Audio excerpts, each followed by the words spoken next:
Title of my talk is The Lunation Cycle, Activating, Aligning, and Manifesting with Astrology. Um, how many how many people here are familiar with their natal birth charts? Awesome. I love that. You see, there you go. Testament to this age that we're moving into. It's a language. Astrology is a symbolic language, right? We no longer think of astrology as causation, like this is happening to me because of that. But as above, so below. Everything is fundamentally and intrinsically interconnected. So the cosmos are a macrocosmic reflection of our earthly individual lives. And it's a powerful and ancient tool that we can use for so many different applications. But what I'm going to talk about today is the lunation cycle. Okay? Probably, arguably, the most fundamental cycle in a whole host of ancient traditions, pagan traditions, cultures, spanning all lengths of time and places on the earth, have had a relation to the cycles of the sun and the moon. What is the lunation cycle? Okay, the lunation cycle is a cycle of relationships. It's a relationship with the sun, which represents spirit, which represents the will, which is the sacred masculine principle, okay? Which, as maybe some of us are aware, or many of us here, that on this earthly plane, we exist in multi-dimensional, reality, but very much a dualistic reality where we have polarities, right? And a lot of what we're able to learn and accomplish is through our understandings of polarities. So we have the sun. We're going to imagine the sun coming from this side with this diagram, because when the sun and the moon are conjunct, we have a new moon. It's not visible this time. So going back to cycle of relationships, it's a relationship between the sun, the masculine principle, and the moon, the divine feminine principle. We can connect that to yin and yang, to sun being the active, the outer giving principles, and the moon being our feminine, subjective, emotional, receptive qualities and principles. So how many of us are fairly familiar with the lunar phases or the moon phases? All right, and so we know that that actually the word month comes from the moon. It's the moon, right? And the cycle of the moon is approximately 28 and a half days, depending on a couple other factors that could be a little more, a little less. So within the time of a moon, 28 and a half days, we go through 8 phases, starting with the new moon, and moving on to the crescent phase. The first half of the lunation phase is what we call the waxing phase. So the new moon is what we call the dark of the moon, right? We cannot see it. The masculine and feminine principles are conjunct and conjoining. It's a phase of actually completions and beginnings. Okay, it's new beginnings. It's rebirth, right? It's a very instinctive. It's a very instinctive and subjective time moment in this cycle. So the lunation cycle can actually in itself be seen as analogous or a microcosm of bigger cycles, such as the cycle of creation, right? In our reality, in our planes of reality, at least perceptible reality, we see that things are born, they grow up, they culminate at some point, okay, like our lives, right? Or here's the analogy of the seed, right? We know that that's an often used analogy with the lunar cycle. We have the seed time, so it comes to a culmination, and then the other half, the first half, the waxing half, is ruled by the sun. So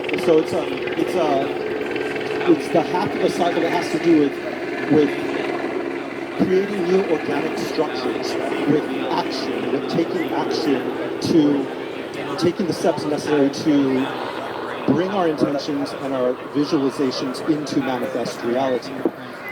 The latter part is the waning cycle, right? When the light is disappearing, and that's ruled by the moon. And that has to do with reflecting what we have learned through spirit and co-creating with spirit, right? The moon is reflective, right? It reflects the light of the sun. It disseminates what we are learning and struggling through and building through this whole process. And eventually, right, we can just look at the seed germinates during the new moon, the seed sprouts during the crescent, right? The first quarter, roots are starting to develop, and so on and so forth. I'll touch upon that a little bit later. Until we arrive back down to what we call the balsamic phase, which is part of the dark. It's where it's receding and light is disappearing. Okay, so many of us are familiar with it. But let's see. What I'm going to do is, I want to be good about looking at the time, because I'm usually not really good about that. But before I move forward, does anybody have any quick questions with where I'm at? No? Okay, yes. Can I turn up the volume? How's that? Is that too loud? Is that okay? Is that acceptable? Okay.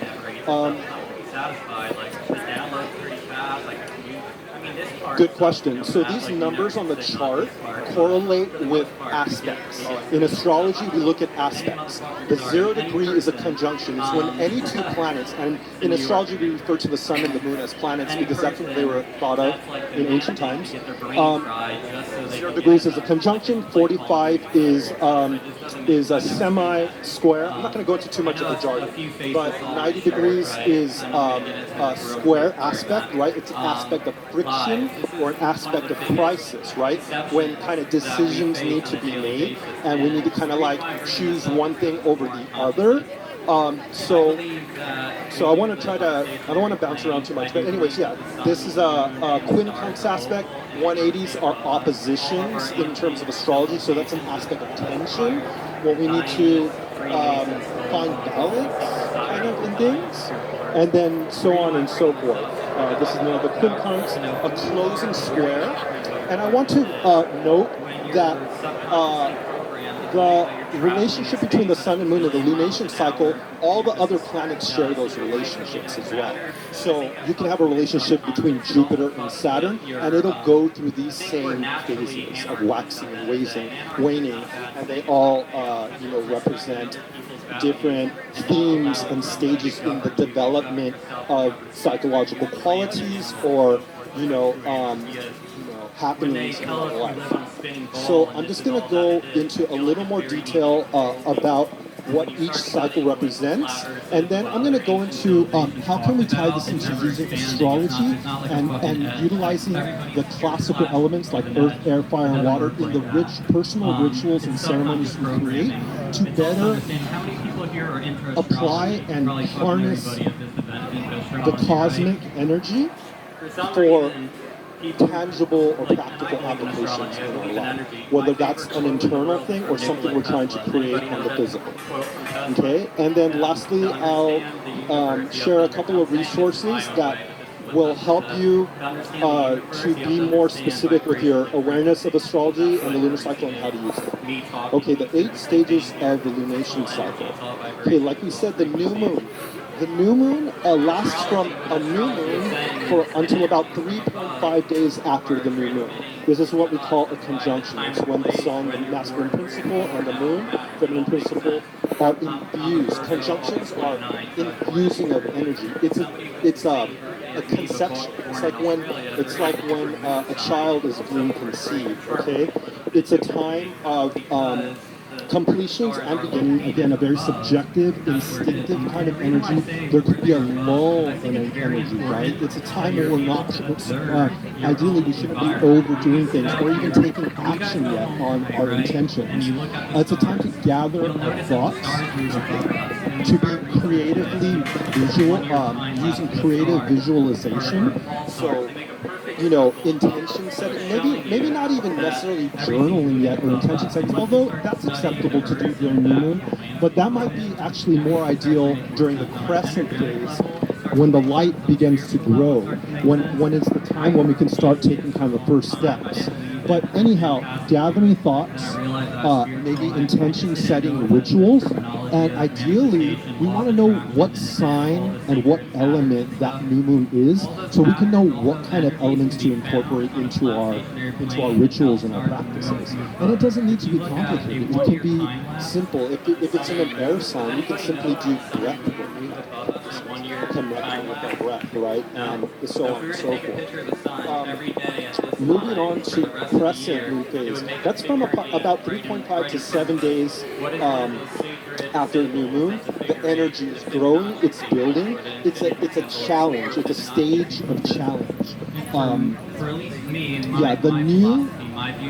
The new is in struggle with the old, right? Okay, something is being born. Intentions, the specific intentions we set during the new moon. Say what did we just had? We just had a full moon in Pisces, so we have a new moon in Libra coming up on the 28th. What does Libra have to do?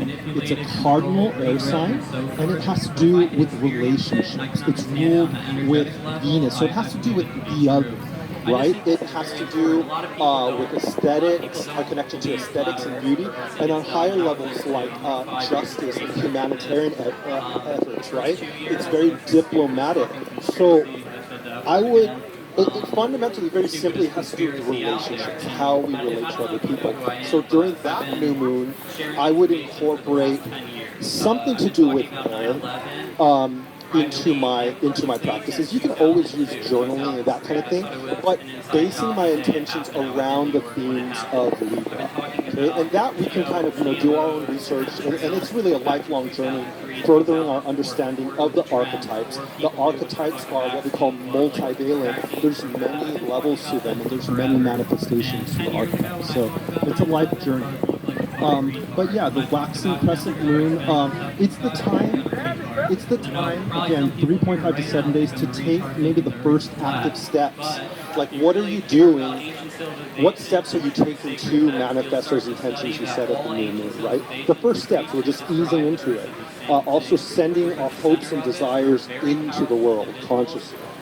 Next, our square aspect, okay? So we have to remember the planets, the sun and the moon are, from our perspective, are moving all the time. They're not staying static, right? So the sun is continuing its movement through whatever sign it's in, and the moon is the fastest moving body in the sky. But eventually, although they're both moving, they're going to form a 90-degree square aspect, and that correlates with the waxing first quarter moon. That's when we see one half of light on the right side. Okay. One thing to note is that when we have a new moon, the sun and moon are together, so we cannot see it. But on those first couple of days of this light that's growing, we're going to see it just after sunset, a crescent on the western horizon, starting to rise at that. Okay, and then slowly through the cycle, the moon will be growing in light and also be ascending in the sky, so that during the first quarter square or quarter moon, it should be roughly directly above or a little bit before that, and half of the moon, the right half of the moon is lit. Okay, this is a crisis of action. There's energetic friction there happening. You're being faced with stuff is coming up. You're like, okay, am I going to do this and stick to the course of my intentions, or am I going to be possibly sidetrack and take the path that is not conducive to manifesting those goals? So we'll be faced with challenges during that time. It's a time to tend to our intentions, right? What practices are we doing to cultivate healthier relationships, right, with those persons? Are we getting outside of our comfort zone, and are we reaching out to that person that we need to communicate? I'm tying this into my example of Libra, for the Libra new moon. Of course, that would vary depending on the sign that your intention was in, whether it's Pisces or all the other zodiac. The type of tending that you do during during the square will vary depending on the intentions you're trying to cultivate.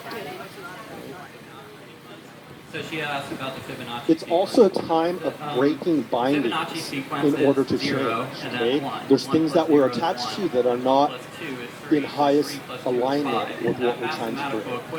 Easier said than done, right? But it's a time where the light is growing, so the light within us, the light within our consciousness is hopefully growing, and we're becoming more attuned to what is serving us, what will serve our path, and what we're trying to manifest and what is not. We're facing obstacles, it's a time to push forward through those obstacles. The waxing gibbous, that's the kind of like yolk-shaped moon, right? So the waxing, again, the moon is growing in light towards the full moon.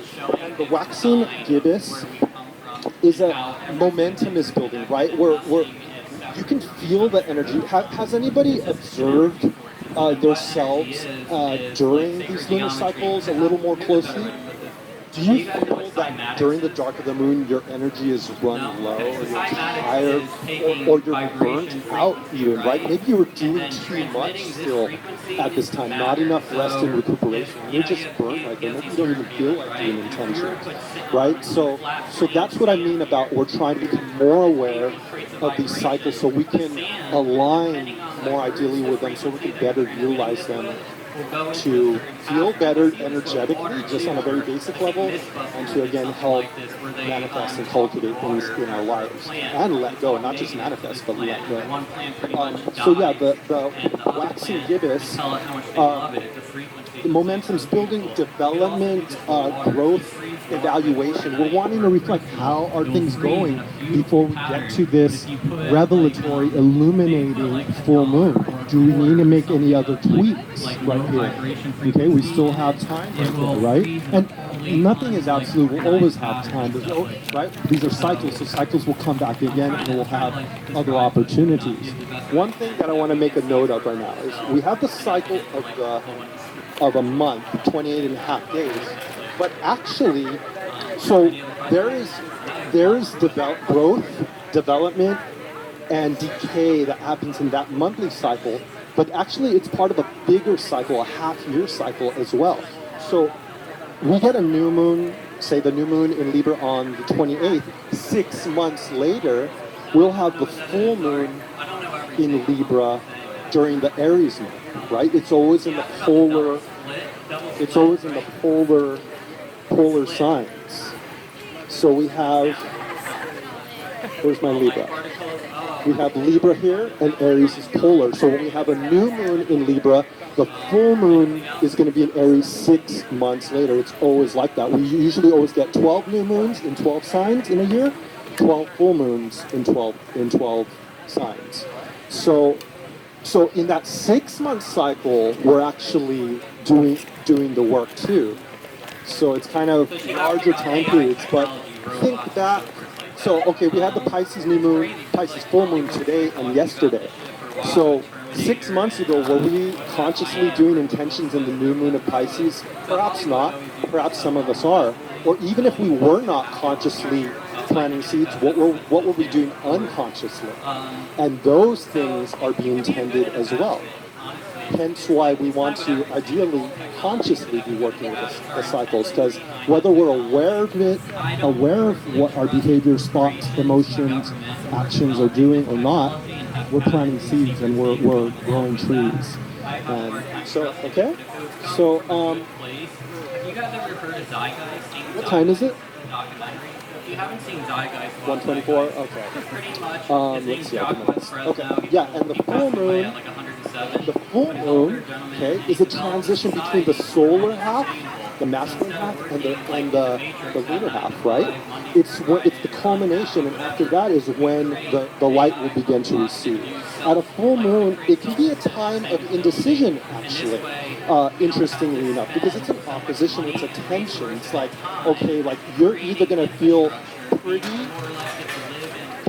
aware and balanced, or you can feel tension and imbalance if we were not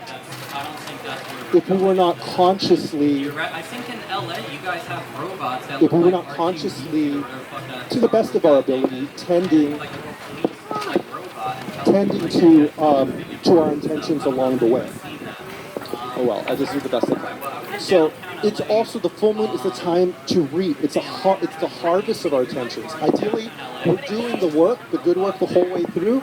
We're gonna, in just the month cycle, we're gonna see expressions manifest of the work that we're doing. It may not be into its full fruition. That might be at the 6-month full moon, right?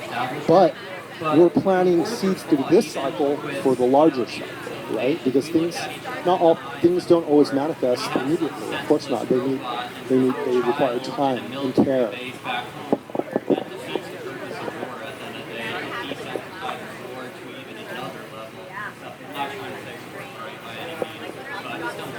Absolutely. That's where we get the term lunatic from. Luna being moon and tick. And that's because if we're going about our days unconsciously, the moon's going to reveal the shadows, right? The full moon is illuminating all the shadows. Remember, the moon correlates with our internal subjective nature, so the things that we can't see so easily. And so if we're imbalanced, relatively speaking, those things may be made visible right there in not so pleasant ways. Make sense? I understand what it is, but I don't agree with it. So I'm just going to speak from your point of view. So yeah, it can also be a time of glory, of fulfillment, of illumination, and of reflection. If we're doing the work, right?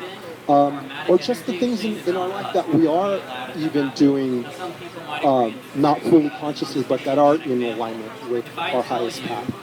We'll be shown that. So it's a time of reflection as well. Yes. If I tell you, and I hate saying this is such a bad There's 6 months between a new moon and full moon in the same sign. If I'm going to In the same sign. So for the new moon in Libra on the 28th of this month, the full moon in Libra will be 6 months later in April. Okay, it's always the polar opposite, the opposite sign. Okay, so we were in Virgo most of this month, Sun in Virgo most of the month. So we had the Pisces full moon this month because Virgo is opposite to Pisces. The Pisces new moon was in March, around Pisces time. Okay? Of course. Yeah, also one last thing, full moon, what has been given back to you?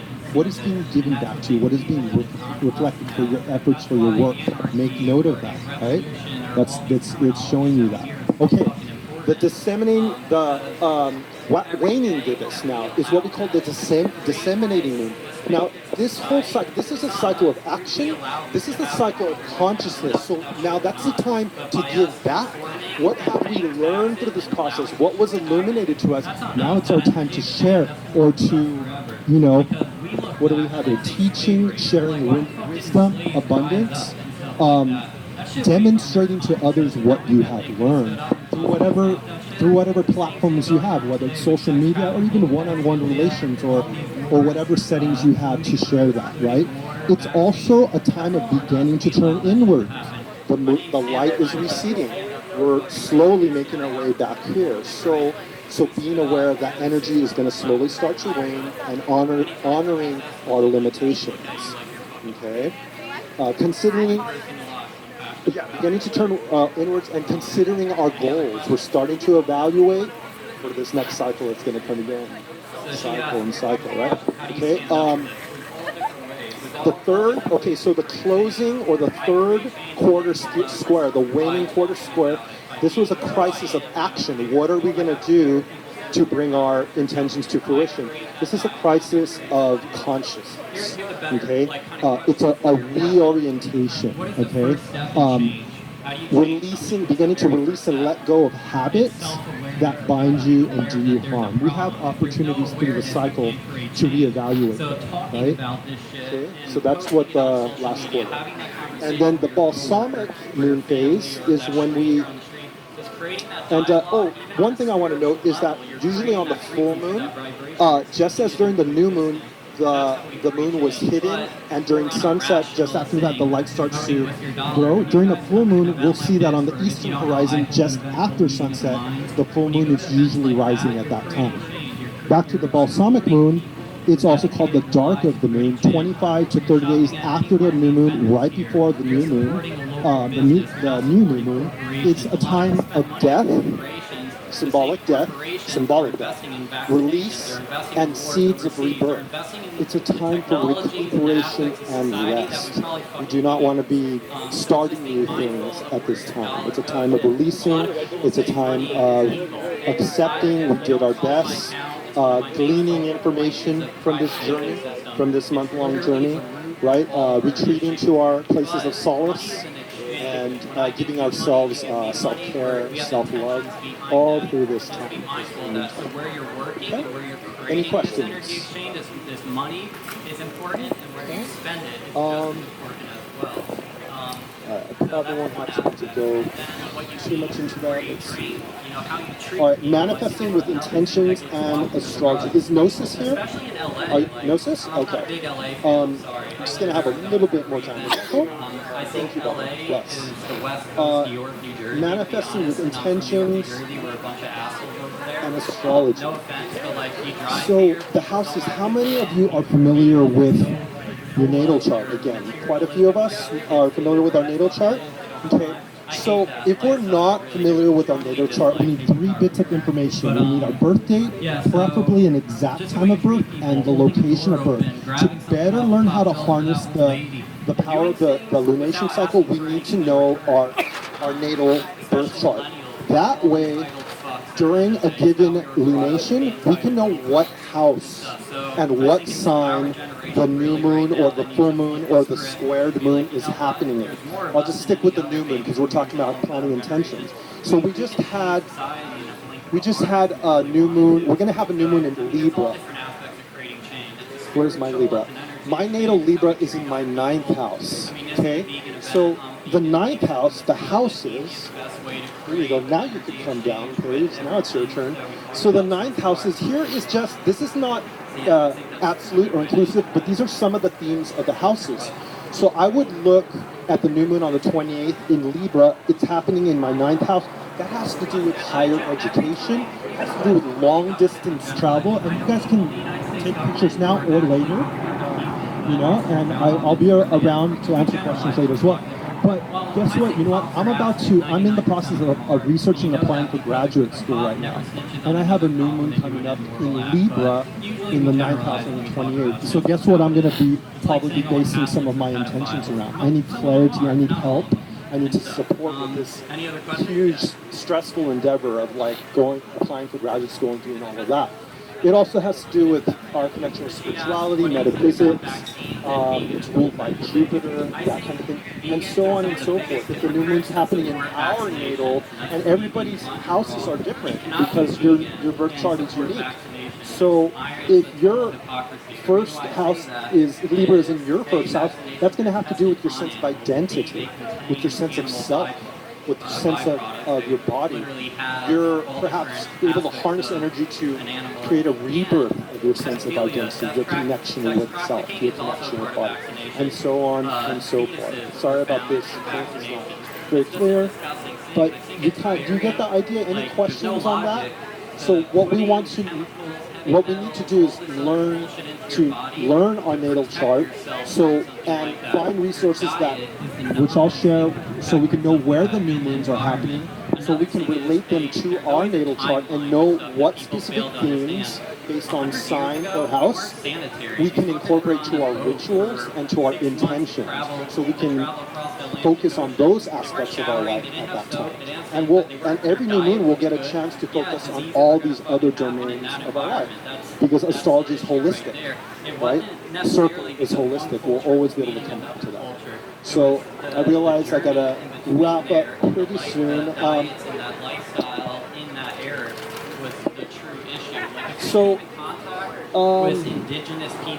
We had a new moon in Virgo at the top of this month. Okay, we have our fire signs, we have our earth signs, we have our air signs, and we have our water signs. At the new moon in Virgo at the top of the month, I did intentions that honored my body, earth, body, right? So Epsom salt bath, maybe a little maybe like a yin yoga session, because new moon you don't want to overdo stuff. So you want to connect with your body, but you don't want to overdo stuff. Okay? Or maybe I'm working with stones and crystals, anything of the physical elements, right? Anything that connects us to earth, and so on and so forth. Fire, spirit, enthusiasm, joy, creativity, the creative element, working with smoke, working with maybe a bonfire. Imagine how are the many ways you can work with the element and incorporate it safely into your personal rituals and practices. So one, being aware of the sign that it's happening in, the element that it correlates. Okay, it's starting to get a little more complicated, right? You can even just start with that. The sign and the element, just start with that. When you start to get to know your natal chart more, then you can incorporate the houses. What are the themes of the house that it's happening? And it doesn't have to be complicated. It could just be maybe 3 points of what you want to work on in that area, right? So less is more. Okay?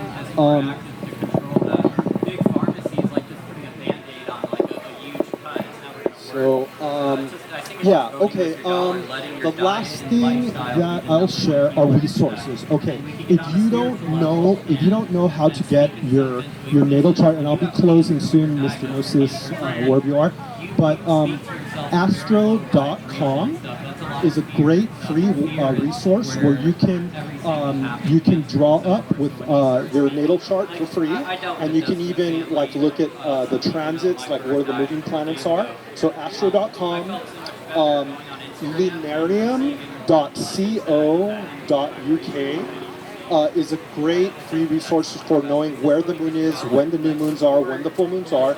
We have a lot of apps now. I don't use those because I have my astrology software, but from what I hear, there's a lot of good lunar apps out there, so you can use some of those to get in touch with the Lunation Cycle. And what I recommend, if you want to go deeper with your astrology, we have an Astro Gold app and Time Passages app for our mobile devices, which can do more sophisticated astrological charts on your phone. And then books. Alan Oken's Complete Astrology is a great book for newbies to astrology. It has a great spiritual element and the philosophy, the history, and the application of astrology.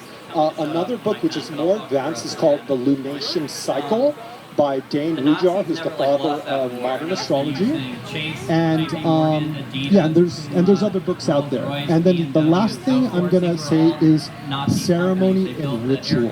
A lot of why we're here is that we've been lacking ritual in our life, right? It's been replaced with capitalism and with consumption, all that stuff that we're trying to not necessarily go away from, but find balance in. And we want to connect to those more perennial rhythms, right? Connecting with nature, connecting with the cosmos. So ceremony, doing it already, you're here, but create your own. Create your own on your personal level, or connect with your tribe outside.